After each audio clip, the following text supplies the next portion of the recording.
no ar, né? Muito bem. Tá, acredito que esteja gravando, né? Vamos então compartilhar aqui a nossa área de trabalho aqui. Pois é, nós estamos vendo aqui, então, aquele nosso já conhecido capítulo 15º, né? O diálogo sobre a ilusão. Vimos aqui aquela rainha, depois que desencarna numa situação bastante delicada, né, no plano espiritual, percebendo aquelas pessoas que ela considerava, né, inferiores aqui na Terra, superiores a ela no plano espiritual. A respeito disso aqui, eu estava, né, dando uma olhada aqui com relação no Livro dos Espíritos, com relação à questão de orgulho. E, curiosamente, nada é curioso, mas a gente vai aprendendo a ver as coisas.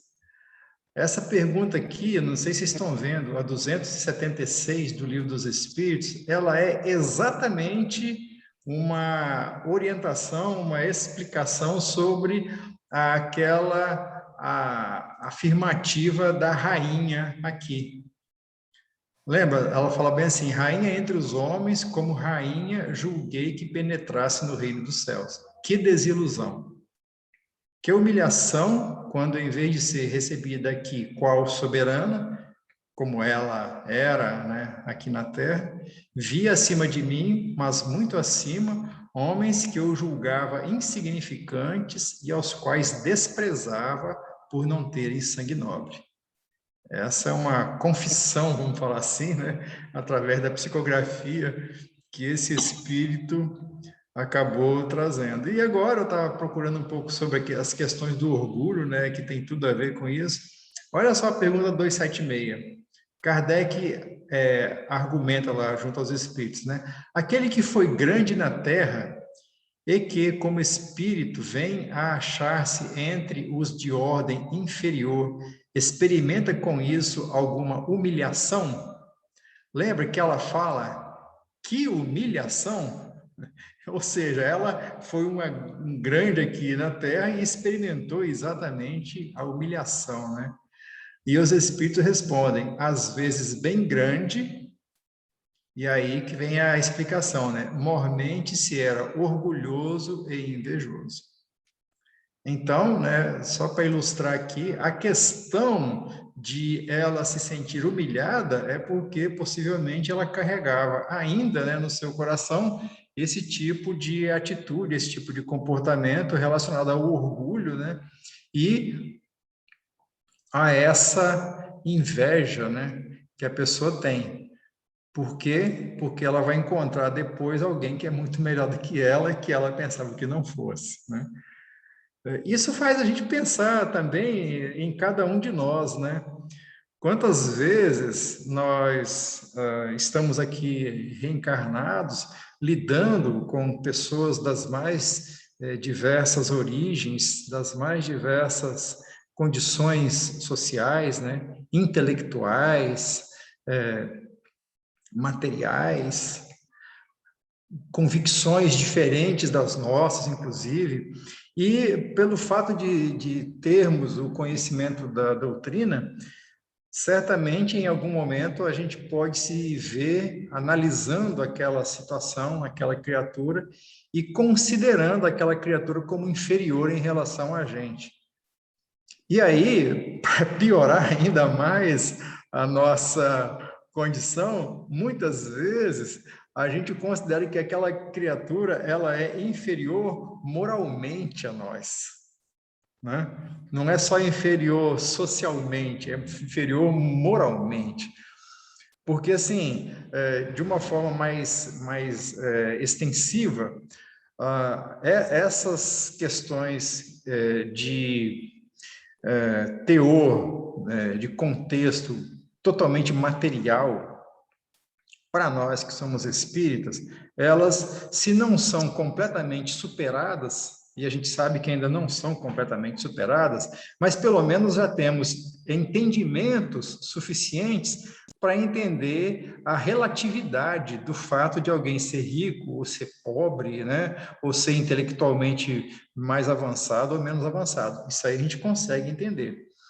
Mas como ainda nós não somos aqueles que dominaram completamente a arte de se conhecer profundamente, nós ainda caímos nesse tipo de situação de avaliar, aí já não mais socialmente, não mais intelectualmente, mas começamos a avaliar moralmente essas pessoas. E é provável, é bastante provável, que aconteça numa proporção talvez muito menor em relação a essa rainha, mas que aconteça conosco algo parecido em algum momento.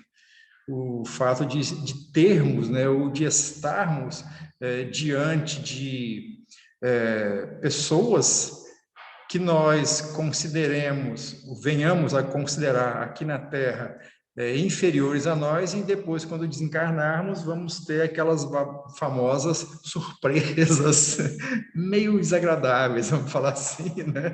Que seria de ver aquelas pessoas vindo nos auxiliar, né? Vindo estender a mão para nós, nós que aqui, enquanto estamos encarnados, acharmos que aquelas criaturas não eram nada. E muitas vezes pode vir a acontecer, naturalmente a gente não está falando que isso é uma regra, né? Mas pode vir a acontecer de sermos recebidos por pessoas ou encontrarmos no plano espiritual pessoas que aqui nós já achávamos que eram pessoas irrelevantes porque tinham algum tipo de vício que nós não tínhamos, ou porque falava de alguma forma meia chula ou desagradável que nós não falamos. Então nós considerávamos que aquela pessoa já não era lá grande coisa. E de repente, lá no plano espiritual, as realidades começam a aparecer, né? A se mostrar de uma forma bastante diversa da forma como nós entendemos aqui. Então, a questão essencial para nós é exatamente essa questão do orgulho, né, e da inveja, que possivelmente nós estejamos ainda, né, dominados por elas. E por que a gente fala isso? Porque através desses contextos de orgulho e de inveja é que no plano espiritual nós sofreremos a humilhação e ficaremos com inveja de ver aquelas pessoas, né, que nós achávamos que não eram grande coisa serem muito mais do que nós. Então, essa aí era só uma breve meditação que a gente encontrou hoje e resolveu trazer aqui, né, até para mostrar exatamente isso, né, que às vezes a gente não sabe exatamente qual é o grau, qual é a profundidade, né, do orgulho ou da própria inveja que nós carregamos em nós mesmos.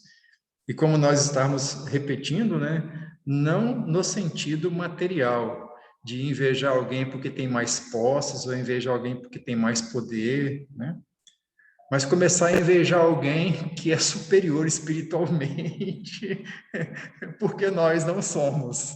Então, a questão de se conhecer e de conhecer essas questões espirituais trazem para nós, né, até esse tipo de contexto. Então, nós vimos isso aqui, aí vimos uma série de perguntas e respostas, e fomos entendendo um pouco a respeito da ilusão em si mesma, né, como sendo aquele distanciamento da realidade, né, que é o que nós precisamos de ter. E aí, sim, meu amigo. Boa noite a todos. Boa. Começo eu aqui, começo eu. Manda ver, amigão. Pode existir a possibilidade, porque olha só, eu sei que eu tenho orgulho, tá? Tenho egoísmo, tenho tudo isso aí. Certo. Mas eu só não sei qual é o grau disso. Eu não sei como medir esse grau. E se tem essa possibilidade da gente entender. Eu vejo que não. Porque como é que eu vou entender até onde vai o meu orgulho? Eu sei que eu tenho. Isso é certo.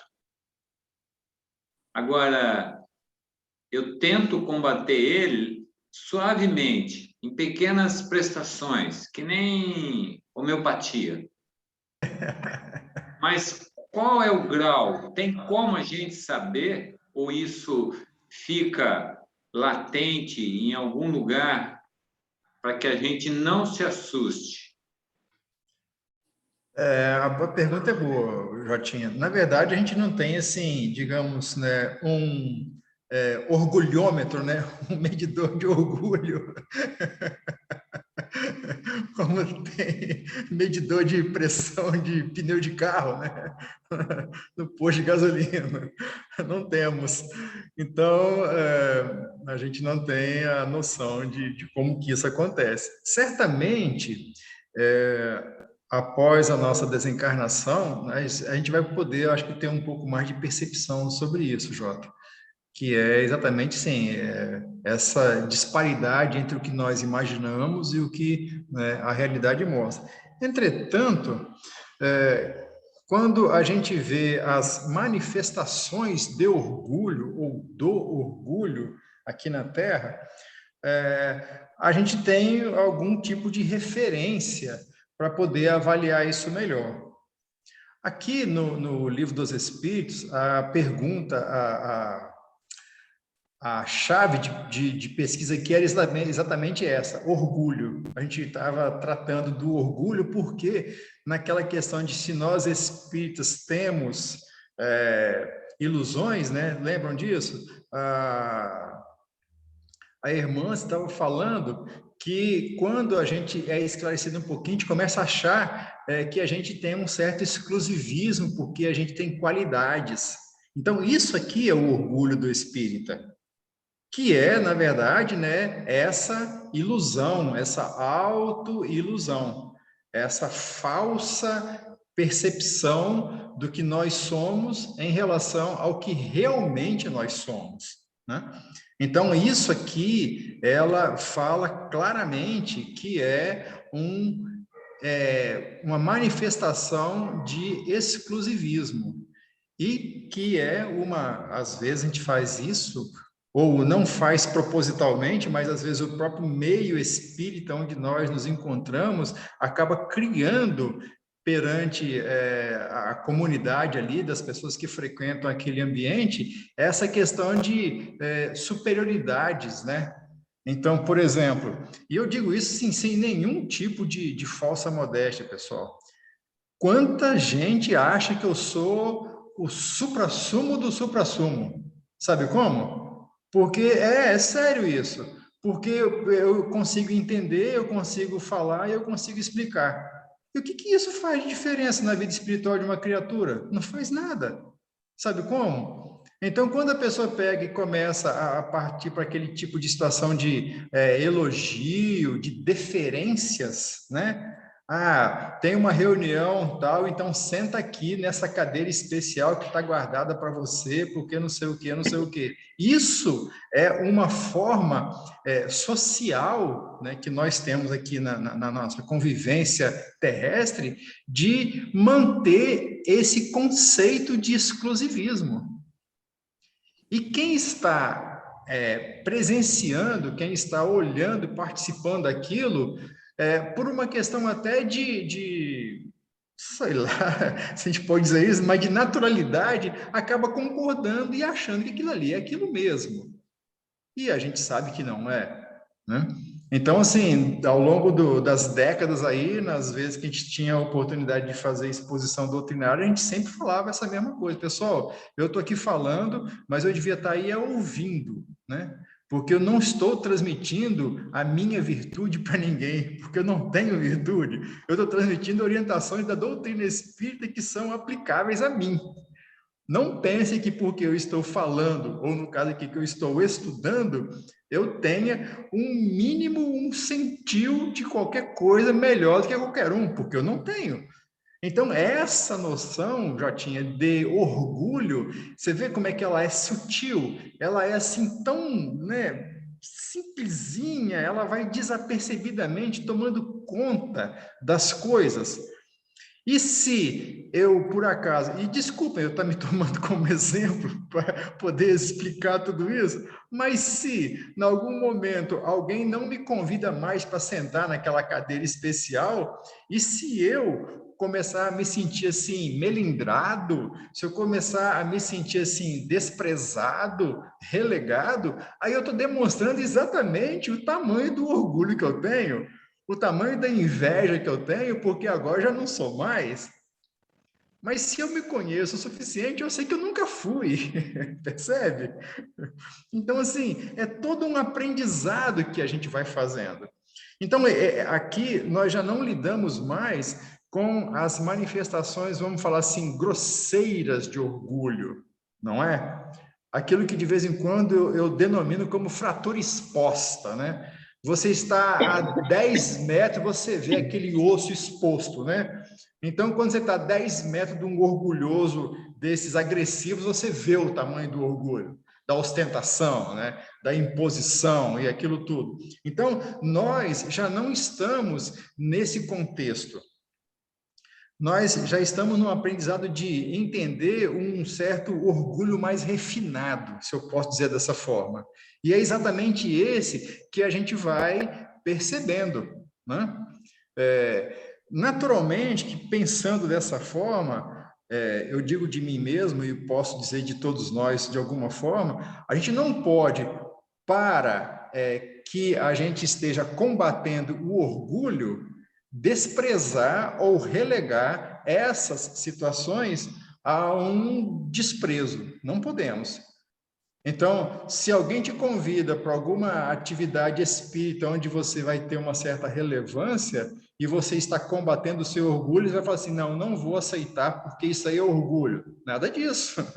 Aceita, vai lá e executa, mas tenha consciência, né, do tamanho que você tem em termos de espírito em relação à vida espiritual de uma forma geral. E se as pessoas que estão ali forem tentadas a vivenciarem esse momento de te exaltar ou coisa parecida, aí você tem que tomar esse tipo de comportamento. Falar assim, pessoal, menos, né? Não é nada disso, somos iguais, somos normais, estamos aqui no mesmo aprendizado. Mas, infelizmente, amigão, não temos ainda um medidor de orgulho, mas estamos nesse contexto, como a gente está falando aqui, de orgulhos, né, digamos assim, disfarçados e orgulhos existentes pela nossa dificuldade de lidar conosco mesmos. Porque se uma vez que a gente adorna, né, se veste de uma superioridade que não possui, significa que nós ainda estamos autoiludidos em quantidades suficientes para não perceber tudo isso, né? E aí, onde nós paramos foi aqui, né? Poderia dizer a nós, espíritas, algo sobre nossas ilusões? E aí, a irmã se fala o seguinte, né? Eu só vou reler aqui porque a gente já leu e já passou por isso semana passada, nós ficamos aqui nesse finalzinho, né? Ela fala bem assim: existe uma tendência à autossuficiência entre os depositários do conhecimento espírita. A autossuficiência é aquilo, né? O que eu sei me basta e para mim, preenche a minha necessidade. Então, todos espíritas, de uma forma geral, são, de alguma forma, né? Pelo menos alguns são assim. Discursam sobre a condição precária em que se encontram, assumindo a condição de almas carentes e necessitadas, que foi exatamente o discurso que eu acabei de fazer aqui, falando de mim mesmo, né? Todavia, diametralmente oposto a isso, agem como se fossem salvadores do mundo com todas as respostas para a humanidade. Eu espero que eu não seja isso, né? Então, ela complementa: essa incoerência na conduta é provocada pela ilusão que criaram do papel do espírito no mundo. E aí, ela fala aquela coisa que a gente achou assim, né? Bastante como os apóstolos falavam de Jesus lá, né? Duro é ouvir esse discurso, lembra disso? Lá no Evangelho tem uma hora que os apóstolos falam isso do mestre. O mestre, né? Tipo assim, tá difícil de ouvir o que você está falando aí, né? Mas a irmã se fala aqui, ó, o espiritismo é excelente, nós espíritas nem tanto. Então, assim, é duro ouvir um negócio desses, né? Eu vi que a gente não é lá essa coisa toda que a gente imagina. Nossa condição real, para quem deseja assumir uma posição ideal perante si mesmo, a nossa condição é a de almas que apenas começamos a sair do primitivismo moral. E ela complementa, alegremos-nos por isso. Né? Então, assim, é uma mensagem que vai sendo passada para nós de clareza, de realidade, mas de otimismo. Porque se nós já conseguimos perceber isso, já estamos andando muito bem. Porque, infelizmente, há ainda, né, alguns irmãos e irmãs que ainda não perceberam isso, né? Se a nossa condição real é isso mesmo, a gente tem que entender que nós estamos começando a caminhada. E aqui, nessa questão do primitivismo, é do primitivismo moral. Tá claro isso, eu acho, né? Intelectualmente, nós somos extremamente desenvolvidos, né? Desenvoltos, nós somos tranquilos com relação a qualquer entendimento de qualquer coisa. A questão básica é essa noção de moralidade, né? Então, quando nós estamos começando o processo não só de autoconhecimento, que é a percepção, né?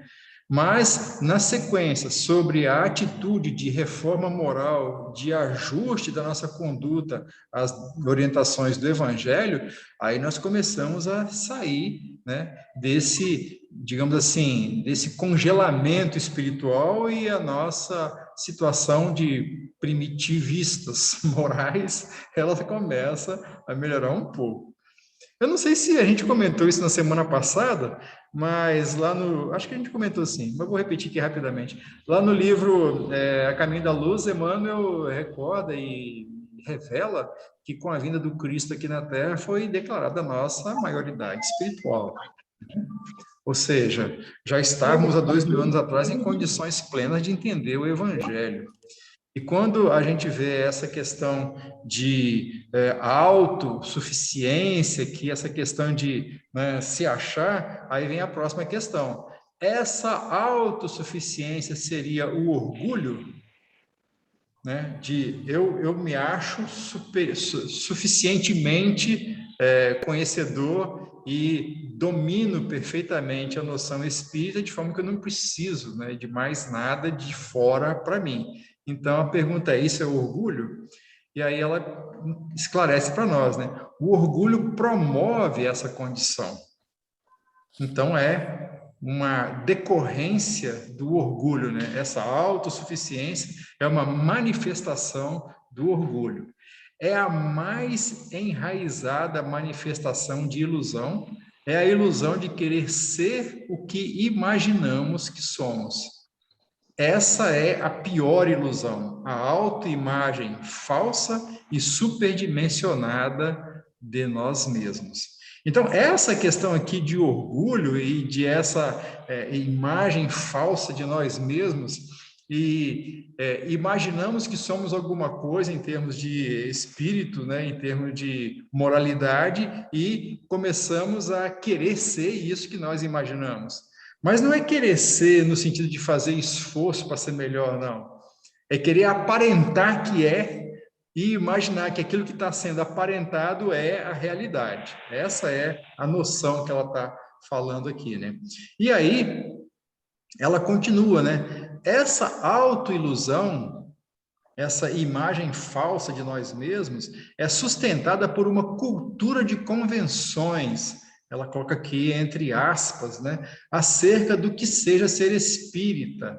Um resquício do velho hábito religioso de criar estampas pelas quais serão reconhecidos os seguidores de alguma doutrina. Então, aqui nesse contexto, essa cultura de convenções, não é nenhum tipo de exagero, né? A gente lembrar de que a doutrina espírita aqui na Terra, como codificação espírita, ela tem 164 anos, né? Este ano ela fez 164 anos, e que, pelo menos, parte de nós que estamos aqui reencarnados é a primeira vez que a gente tem contato com a doutrina. Certamente há alguns que já são espíritas de segunda geração, já foram espíritos na reencarnação lá mais próximo de Kardec, né? E reencarnaram agora como espíritos também. Mas é possível que a maioria de nós seja a primeira vez.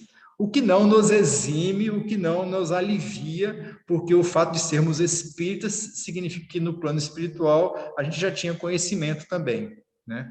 Essas questões, elas não são tão assim imediatas, né?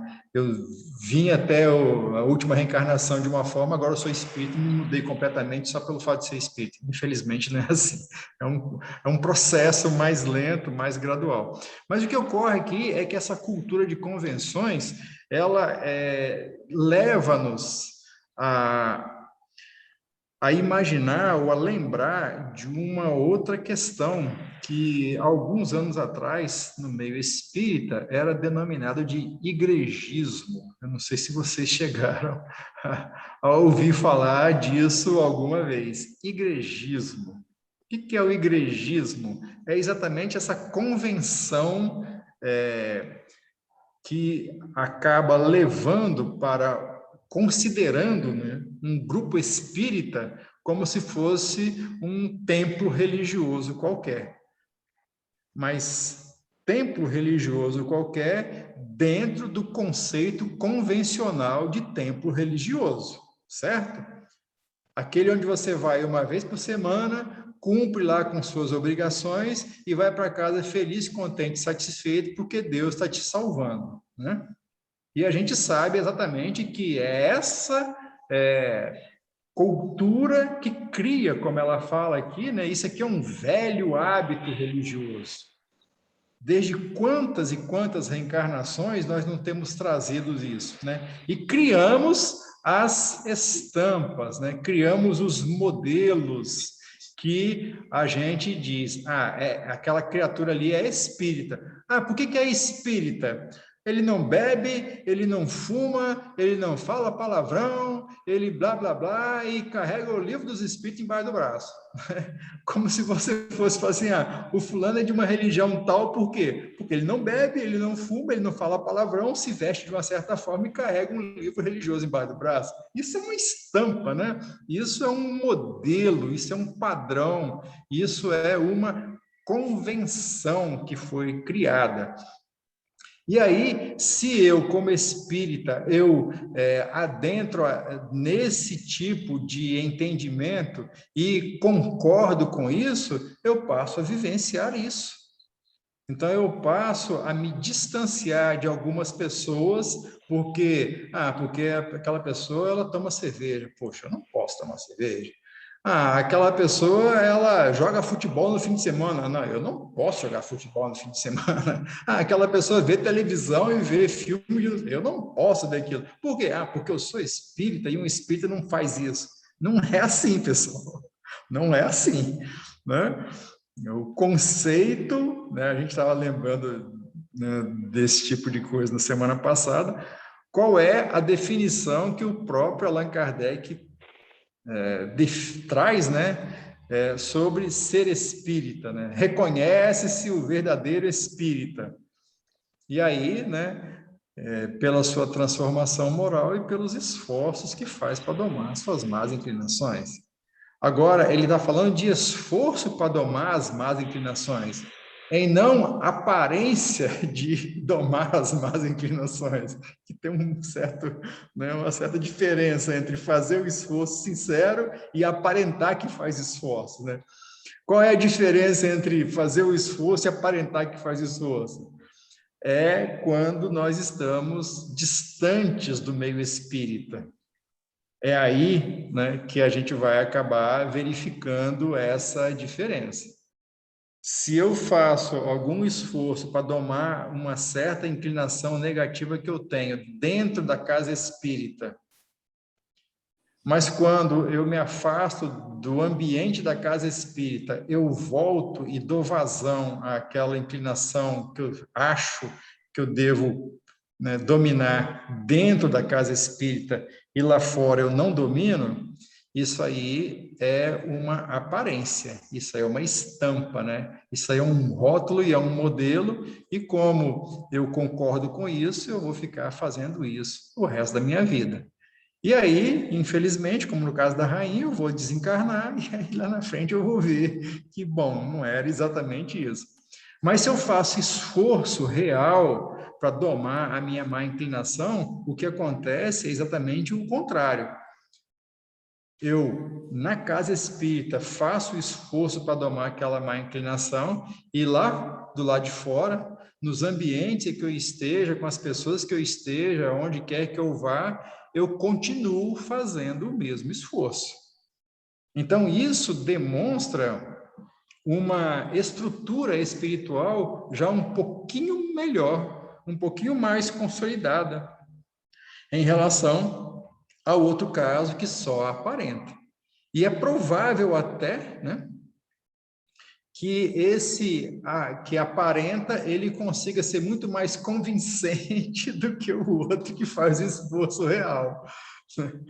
Dependendo das circunstâncias e dos ambientes, pode até acontecer isso. Então, essa noção aqui é uma questão que nós, como espíritas, estamos convidados a superar, né?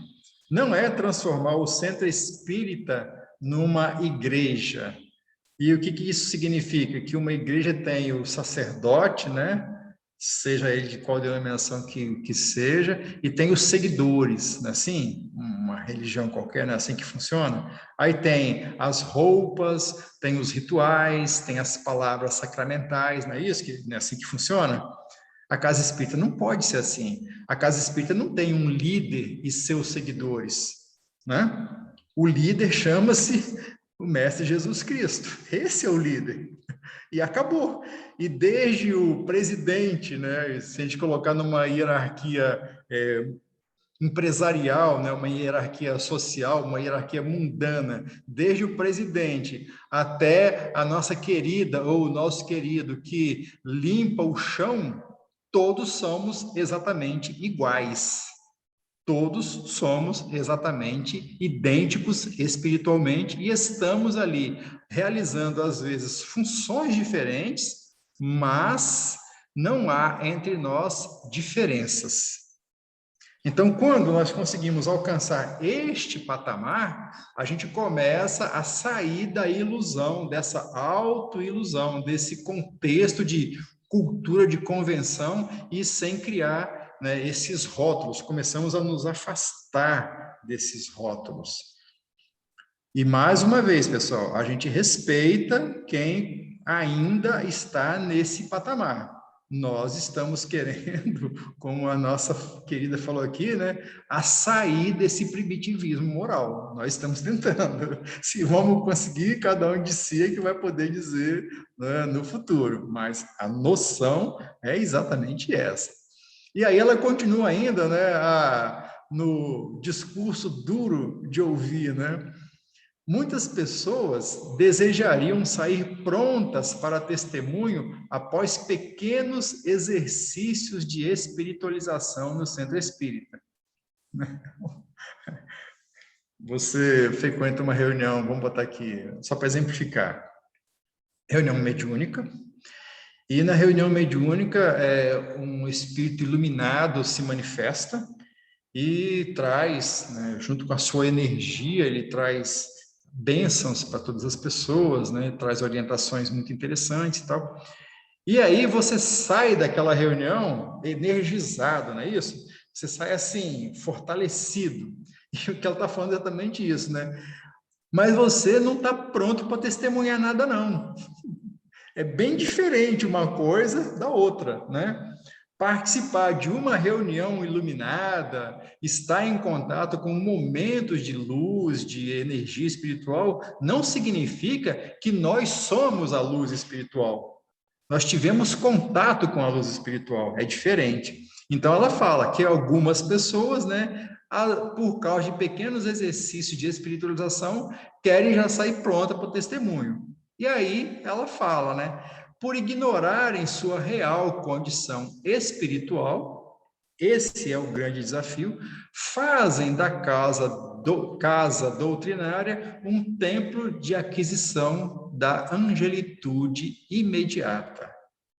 Querem sair prontos e perfeitos das tarefas e estudos, quando o objetivo de tais iniciativas é capacitar de valores intelecto-morais para repensar caminhos e encontrar respostas para as encruzilhadas da alma nas refregas da existência.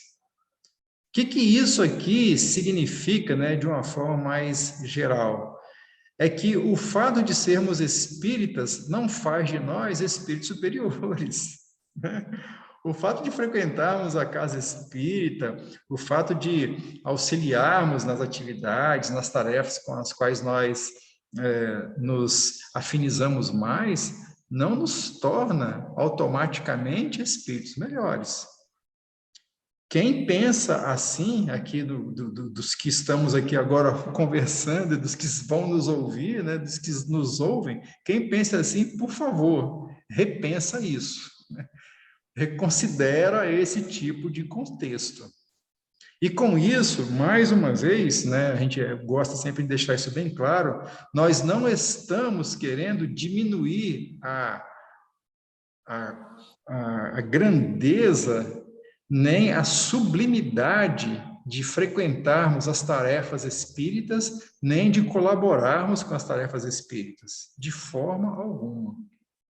O que a irmã se está trazendo para nós, o que nós entendemos do que ela fala, é a gente tomar cuidado para não deixar que esse tipo de contexto, esse tipo de atividade, nos transforme, por ilusão nossa mesma, em joguetes das nossas próprias imaginações. Então, imagine que você que está aqui me ouvindo, nos ouvindo agora, seja médium e você receba o Dr. Bezerra de Menezes, uma vez, ou duas, ou três, sei lá, 10, quantas você achar que deva. Atenção, você e Dr. Bezerra de Menezes. Aqui, só botar aqui no videozinho a distância, mas aí imagina, multiplica essa distância por 1 milhão em termos espiritual e moral, para você entender o que está querendo te dizer. Aí ele faz um esforço para chegar até você e você faz um esforço para chegar até ele, que é exatamente o que caracteriza a tarefa mediúnica equilibrada. Alguém que faz um esforço para subir, no caso nós encarnados, e os espíritos superiores que fazem um esforço imenso para se materializarem um pouco, para se fazerem percebidos por nós. Aí acontece a tarefa mediúnica. Aí acabou, o Dr. Bezerra de Menezes volta para os páramos espirituais dele e você volta para o seu mundo espiritual aqui da Terra. Aí você vai ver a mensagem que você psicografou, por exemplo, ou a psicofonia que você deu do Dr. Bezerra de Menezes, que é linda, que é maravilhosa. Muito bem, mas a mensagem é do Dr. Bezerra de Menezes, não é você. Atenção, o iluminado é o Dr. Bezerra de Menezes, não é você. Naquele momento, você esteve como um canal da luz, você não é a luz. E eu não estou querendo dizer isso para diminuir você, eu estou querendo dizer isso para deixar claro qual é a real condição que você e que eu e que todos nós nos encontramos. Nós estamos materialmente encarnados num exercício de auto-melhoria e não podemos nos confundir como espíritos superiores. O fato de eu vincular a luz, veicular a luz num momento de uma atividade, não significa que eu sou a luz. E isso é facilmente demonstrável quando eu saio da reunião e da casa espírita e vou para casa. A minha vida voltou ao normal. Se eu fosse a luz, a minha vida seria iluminada 24 horas. Não é? Percebem como a coisa funciona? É esse o contexto que eu imagino que ela está falando para nós aqui. Esses exercícios de espiritualização aqui, eles são fundamentais, pessoal. Eles são essenciais, eu diria. Mas eles não são tudo. Exatamente porque depois desse exercício, a vida volta a ser o que sempre foi. Então, nós não podemos fazer, como ela está falando aqui, da casa doutrinária um templo de aquisição de angelitude imediata. Nivaldo, eu tive uma experiência, Nivaldo e todos, né? Só falei Nivaldo só para eu poder falar. Eu tive uma experiência que eu preparei. Na época a gente estava, porque agora nossas atividades voltaram, né, de forma presencial, as palestras públicas, mas eu preparei, na época que a gente estava só através do Instagram, aí eu preparei eu falo assim, que não é palestra pública, eu falo que é um momento de reflexão, porque palestrantes a gente tem M's aí, né, Brasil afora, então não ocupa esse lugar.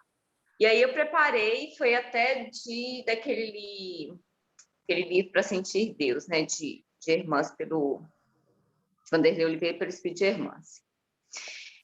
E aí fiz um momento de reflexão e tal. Quando terminei, quando foi no outro dia, uma trabalhadora que fica com as nossas redes sociais me mandou uma mensagem, copiou e colou de uma mensagem de uma pessoa que tinha ouvido, né, participado da live e mandou para ela. E aí elogiando, né, que nossa, que ela gosta muito de quando eu falo, tal. E como que isso mexeu comigo? Porque, assim, mexeu de uma forma não positiva, vou falar, acho que negativa. Foi até o que eu falei com a Rita na época, assim. Foi uma das reflexões mais difíceis para mim, porque quando mexeu muito comigo aquele capítulo, porque como eu encontrei as minhas sombras ali dentro. E aí eu até falei com ela, falei, Ritinha, nada mais é do que o meu conhecimento não, o meu encontro com as minhas próprias trevas. Né? Então, quando eu encontrei com as minhas sombras, então eu falei com ela, a gente fala com maestria, né, quando vem de encontro com as nossas sombras. Então, assim, e é exatamente isso aí.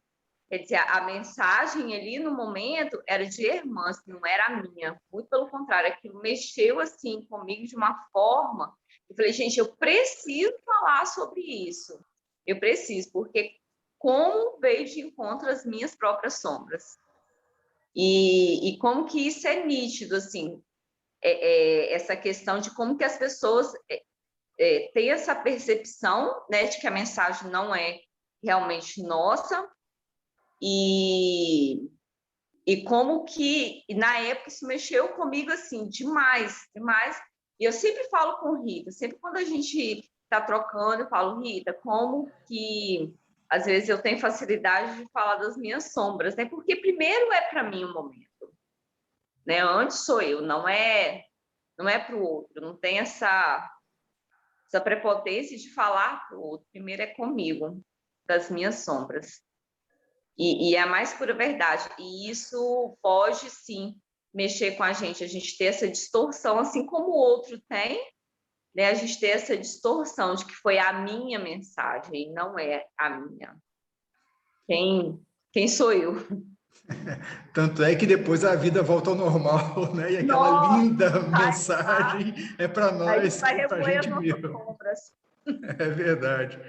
Então, assim, é exatamente esse que eu acho que é o objetivo da Hermance ao tratar dessa questão aí. Pessoas que não estão habituadas a esse tipo de abordagem, pessoas que têm aquela vivência meio formal de uma casa espírita, tem algumas pessoas, e isso aí ao longo desses anos eu constatei isso, que elas se sentem chocadas quando a gente aborda isso. Pessoas se sentem agredidas quando a gente fala essas coisas. Há pessoas que chegaram para mim e falaram assim, vem cá, você quer destruir a casa espírita? Não, eu estou querendo ajudar a casa espírita. Não, mas porque do que você está falando, você está desmerecendo a atividade. Eu falei, não, eu não estou desmerecendo, não. Eu estou colocando as coisas aonde elas têm que estar, pelo que a gente tem entendido, né? Porque exatamente a noção do igrejismo, ela chega nesse ponto de existe uma instituição material Ah, pessoal, quando estou falando casa espírita, não é a minha casa espírita, não, é uma casa, é um grupo espírita qualquer, né?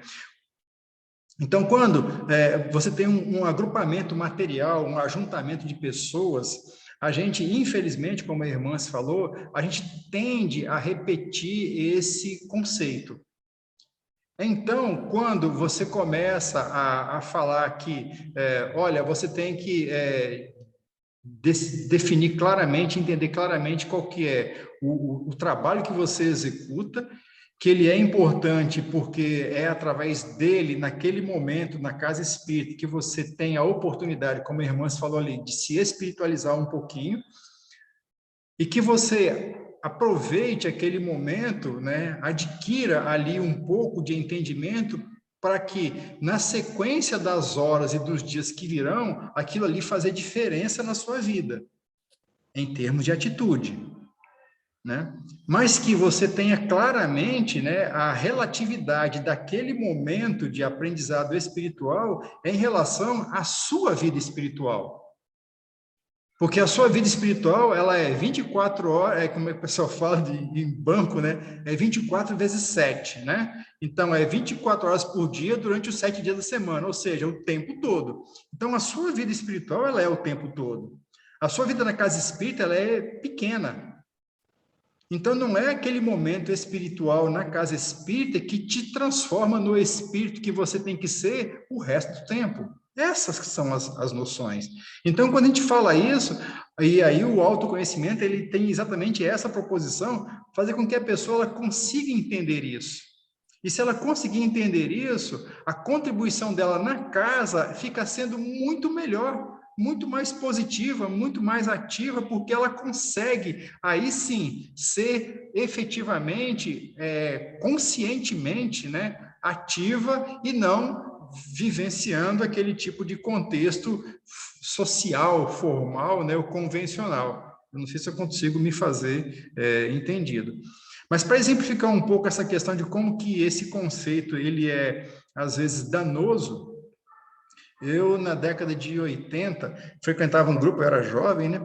Eu frequentava um grupo espírita que tinha uma atividade de assistência a crianças, a menores abandonados, né? Era tipo um orfanato, depois virou creche, mas na época era ainda, acho que já era creche, eu acho.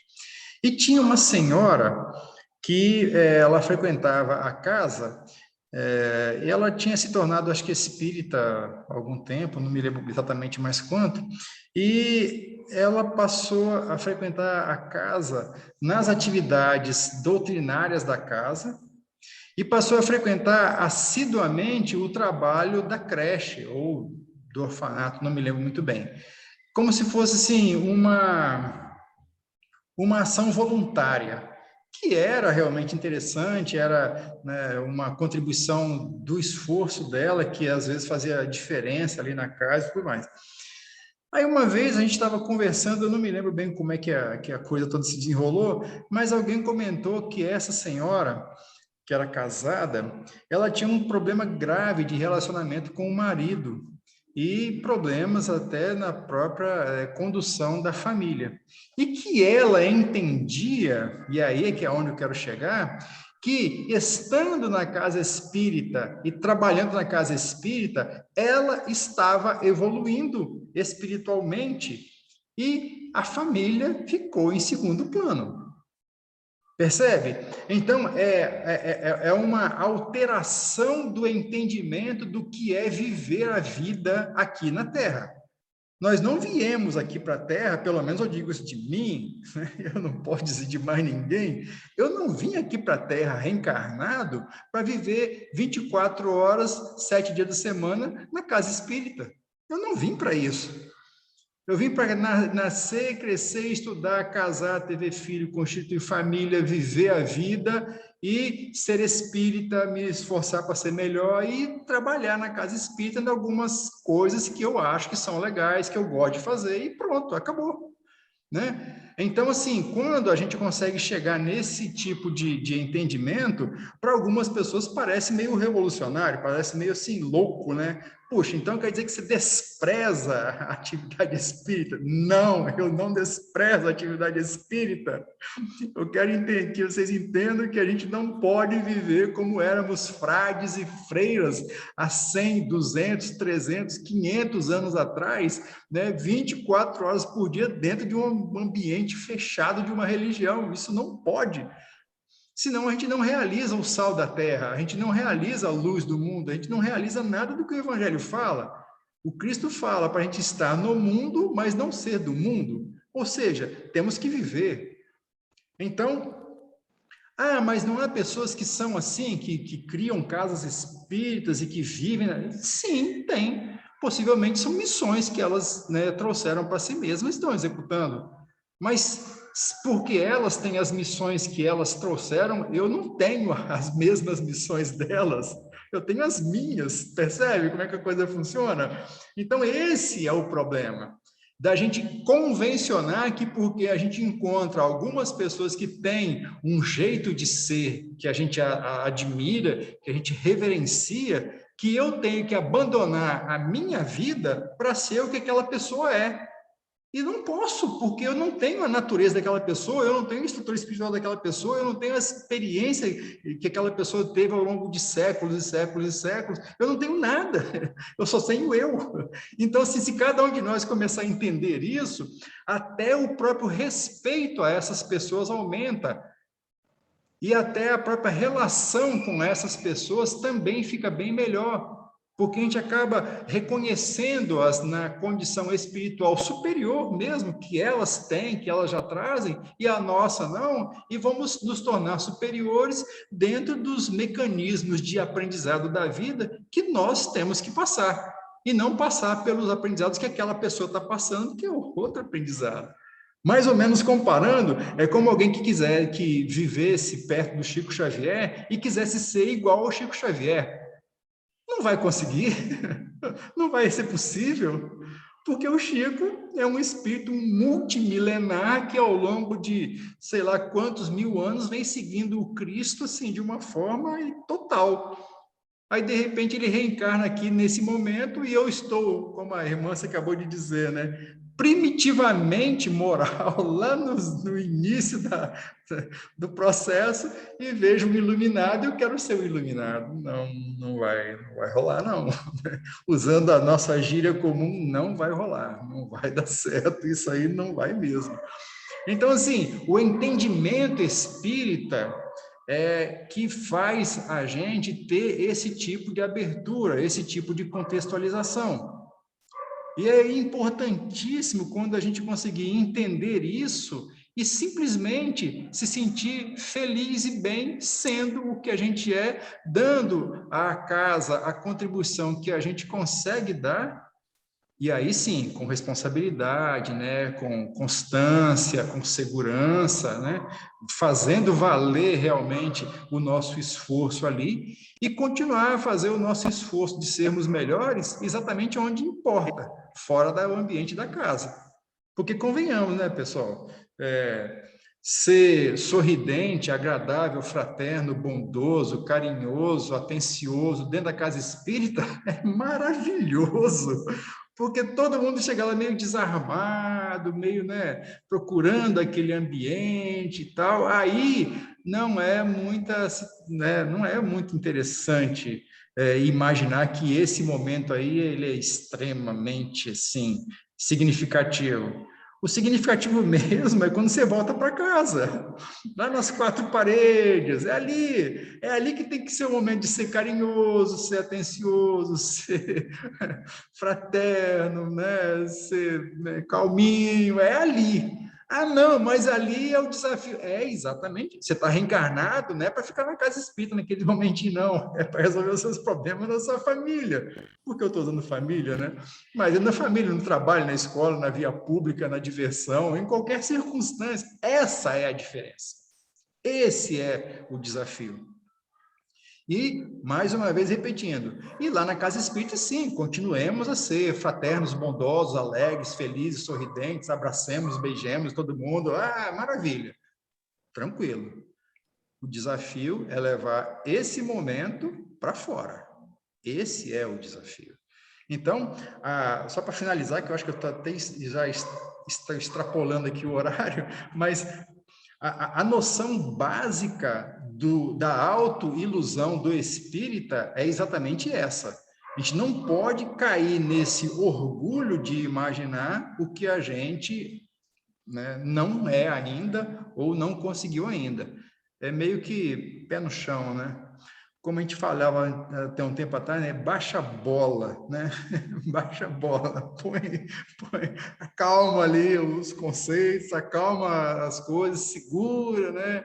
Vai entendendo e vai praticando e vai andando, que é muito mais proveitoso para todos nós.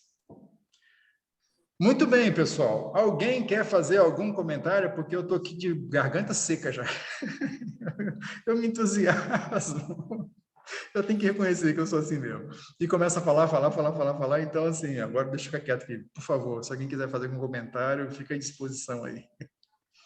Nivaldo, vou deixar uma sugestão. Fala, Jota. Não sei se é boa, se é válida ou não é boa, não sei. Eu acho que e eu acho que é isso que está acontecendo, né? Em função dessa pandemia, e muita gente dizendo que a pandemia é isso e aquilo, eu acho fantástico essa pandemia. Tanto é que eu vejo que nós precisamos de mais pandemias, porque as casas fecharam, estão se reabrindo, mas eu vejo que realmente precisa ter muita mudança. Eu divido com você essa sua fala, eu entendo, eu frequentei muitas casas espíritas que, na verdade, são verdadeiros santuários, são igrejas, né? Nós conseguimos fazer isso, tá? E com essa pandemia houve esse fechamento, muitas pessoas estão repensando, estão se procurando em si mesmo, né? O que elas querem. Então, realmente é importante tudo isso. E a gente vai caminhando, né? Da forma que dá para fazer, da forma que a gente acha que é o melhor. Mas eu acho que a gente precisaria de mais pandemias para que realmente a gente se mostrasse o que nós realmente somos, né? Então, uma boa noite a todos e obrigado. Valeu, Jotinha. Obrigado aí. Mais alguém quer fazer um comentário, pessoal? Então, tá bom. Vamos... Eu acho assim, a vida é um desafio grande, né? A transformação, a gente se conhecer, é uma mudança muito grande que a gente tem que fazer, né? É muita coisa que a gente tem que deixar realmente, tirar a máscara, né? Tirar verdadeiramente a máscara. E é dentro de casa que a gente tira, né? No trabalho, onde as pessoas nos vê realmente como a gente é, né? E é nesse momento que se torna difícil, se a gente não tiver mesmo condicionada à mudança, a gente vai cair toda hora no orgulho, na vaidade, na prepotência. Então, a gente tem que estar vigilante, como Jesus falava, né? Orar e vigiar, para poder a gente poder vencer tudo aquilo que a gente tem que vencer dentro da gente mesmo, porque acho que o mal maior está dentro de nós, né? Eu concordo com você, Margarete, é exatamente isso. O desafio é exatamente esse. Belas palavras. O mal maior está dentro de nós, então a gente tem que ser firme naquilo, no propósito, né? Até que Deus vai falando, perguntar mesmo e pedir força a Ele para poder mudar, porque não é fácil, não, é um desafio grande. Porque o orgulho fala muito alto dentro de nós, né? Ainda fala. Mas a gente vai superando aos poucos, né? Devagarzinho a gente vai vencendo, mas é um desafio. Obrigado, Margarete. Quem mais? Não, eu ia falar, Nivaldo, mas já está tarde. Deixa para a semana que vem. Então tá bom. A semana que vem eu vou tentar entrar. Se eu não entrar, é porque não deu. entendeu? Não, Vou fazer a outra vista. Vamos ver, vai dar tudo certo, você vai conseguir. Bom, pessoal, então, assim, vamos, né, nos encaminhando para encerrar esse momento nosso aqui de estudo, né, de reflexões. Agradecendo a todos pelas vibrações tão legais, né, que a gente sente nesses momentos, que eu acho que é tão bacana tudo isso. Isso é uma demonstração de que a distância física, ela, como eu já tinha falado da pandemia, a distância física ela é realmente uma variável muito insignificante quando a gente começa a vivenciar esses momentos de confraternização dessa forma. Então, vamos elevar os nossos pensamentos, mais uma vez, né? Os nossos sentimentos harmonizados, agradecendo a Ti, Mestre amado, por essa oportunidade de aprendizado, de autoiluminação pelo conhecimento e, certamente, pelas orientações que provêm dos emissários que Tu envias junto de todos nós. Abençoa-nos, Senhor Jesus, e Te rogamos, como sempre, Mestre, sensibiliza os nossos corações para que nós possamos perceber-te com mais frequência e com mais precisão. Que assim seja, Mestre. Muito bem, pessoal. Então, boa noite a todos.